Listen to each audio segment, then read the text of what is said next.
Hi, I'm Alex, sales engineer at Assembled. We're the workforce management platform for modern customer support teams. In the next minute or so, I'll show you how to connect Claude directly to Assembled, so you can put Claude to work on your live workforce management data. Anything from inspecting the KPIs, to scenario planning, creating custom reports, all in plain English. A quick note before we start, you'll need to be an Assembled admin and the primary owner of your Claude account.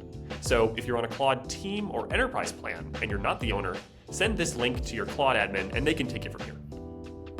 So to get started, we're going to go to Claude and then we're going to hit Customize, Connectors, hit the plus button, and then add Custom Connector. Now you can name it whatever you like, for instance, Assembled. And then for the MCP server URL, just paste in the link that you see on the screen. And I'll also drop it in the description below. Then you hit Add. Now I've actually got my connector set up already, so I'll just go to the configuration for that.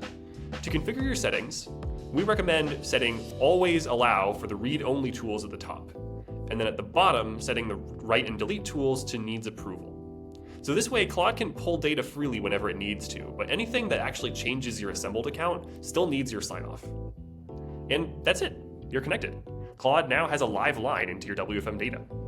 So why don't you open up a chat and try it out? For instance, you can try asking Claude something like, what drove our SLA miss last week? And it'll go ahead and start that query. Why don't we go ahead to a completed query and see what it looks like? So you can see Claude generated a set of graphics to display the information on how we performed on our SLAs, and it also gave its own analysis and commentary at the bottom. And this is just one simple example. To learn more about how you can use Claude and your workforce management data together, check out the Assembled YouTube channel or get in touch with our team.